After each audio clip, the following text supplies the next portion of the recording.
Adwumakase kɛse ɛwɔ Kwabre na asante nkyekyereɛ mu no asantefoɔ ne asantehene nyinaa yɛ adwene sɛ ɛwɔ sɛ ɔmanhene biara wɔ abrɛmpɔn dodoɔ bi ne adikurfoɔ bi hyɛ n'ase sɛnea ɛbɛyɛ a ne ho bɛyɛ na sɛ kɔba sɛ ahemfo wɔ Kwabre ne Atwema ɛna Kumase mu no wɔkɔyɛ amanhene a sɛ kɔba sɛ santehene tena ase wɔ Kumase Traditional Council a ebia na wonya ahemfo dodoɔ mɛdi n'akyi sɛ bɛyɛ asantehene tena Kumase Traditional Council bɛnya ahemfo dodoɔ de wɔn akyi no nti no asantefoɔ nyinaa yɛ adwene sɛ Kwabre, Atwema ɛna Kumase mu no deɛ yɛnya ɔmanhene biara ɛno nti ɛberɛ a yɛsan akyekyere asante ne mpire no nso biem 1935 no adwenkyerɛ a ɛbaeɛ no ne awie ɛkɔsiɛ ne sɛ abere biara no Kumase Traditional Council no a Kwabre nyinaa ne Atwema nyinaa ɛna ahemfo a wɔwɔ baabi foforɔ a wɔn so akyerɛ santehene nso wɔn nyɛ amanhene nyinaa ka ho no yɛbɛnya ahemfo nan a wɔn gyina pɛn no bɛyɛ te sɛ amanhene nanso wɔnyɛ amanhene saa ahemfo nan no ɛna ɛyɛ Baafoɔ Bantamahene a ɔyɛ Kumase Kontihene ɛyɛ Akyɛmfoɔ Asafohene a ɔyɛ Kumase Akwamuhene ɛyɛ Kumase Adɔntenhene a ɛyɛ Adonyahene ɛna ɛyɛ Ɔhene Ba Akyɛmpamuhene nti nipa saa ahemfo nan no ɛna ɛbɛka asantehene na in the case of Adwo no deɛ ma Adwo so bɛyɛ manhene ne sɛ ɛberɛ a ɔsantehene Kwaku Dua ɔtɔ so mmienu ɛbɛdi santehene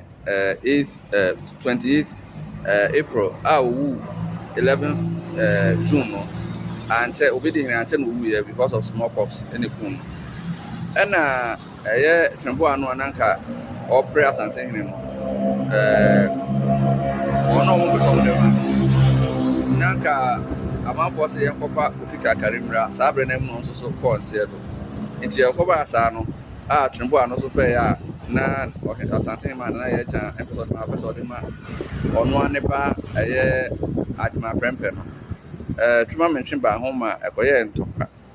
ntɔkwa no di mfie bɛyɛ 9 na mfie 9 no mu na ahemfo no mu akyekyɛ deɛ ɔdii dɔm no a ɔmotae Adwuma Prɛmpɛ akyi no ɛyɛ Adwo so hene ne di ahemfo ɔmotaa n'akyi ɛko ntɔkwa akɔpem sɛ ɔdi nkonim na ɔbɛyɛ santehene nti ɔbɛyɛ santehene no na de sɛ deɛ ɔde to santehene anim sɛ ɔnyɛ ne manhene nti santehene ɛpa asonankuro 12 a no mu nsa kyerɛ santehene nso mo nyɛ amanhene ɛna ɔka mo nyinaa bɔ mu na ɔde Adwo so to ano sɛ manhene saa nkuro no bi wɔ hɔ koraa ɛmmɛn Adwo so baabi a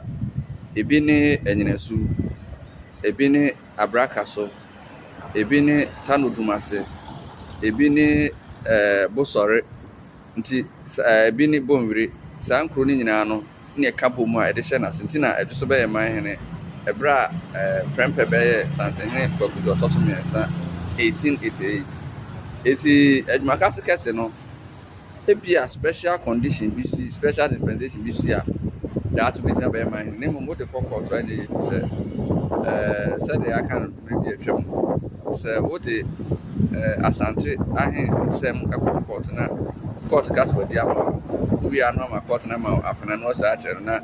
wɔde hene no wɔ kɔɔto dɛm mɛdam ase